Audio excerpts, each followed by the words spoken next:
Karnataka Lingayat education society Annappa Kalaji प्रशालेत प्रतिवर्षाप्रमाणे वार्षिक स्नेहसंमेलन व पारितोषिक वितरण मोठ्या उत्साहात पार पडले। याप्रसंगी विविध गुणदर्शन झाले। तसंच विविध शैक्षणिक परीक्षा स्पर्धा तसेच क्रीडामध्ये यशस्वी नैपुण्य मिळालेल्या विद्यार्थ्यांना प्रमाणपत्र व रोख पारितोषिक देऊन त्यांचा सत्कार करण्यात आला। या कार्यक्रमास प्रमुख पाहुणे म्हणून माजी विद्यार्थी तसेच स्टेट बँक ऑफ इंडियाचे माजी महाप्रबंधक अरविंद मोकाशी यांची उपस्थिती होती।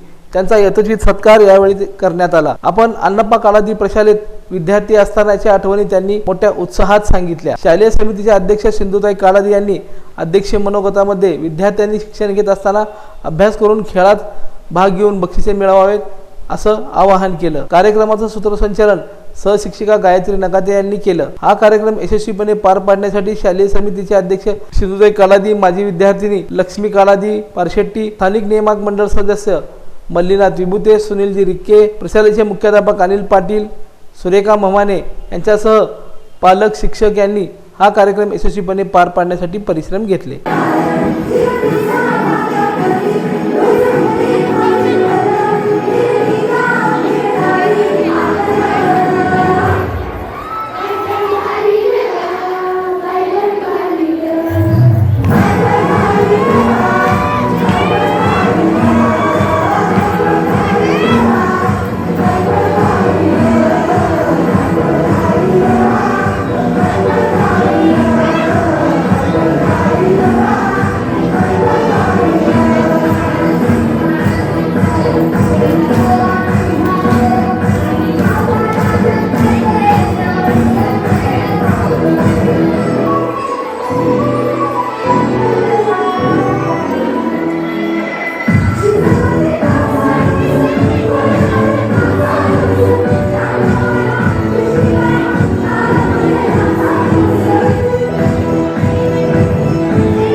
लोकदर्शन मराठी चॅनलला सबस्क्राइब करा, बेल बटनला क्लिक करा व लाईक करायला विसरू नका।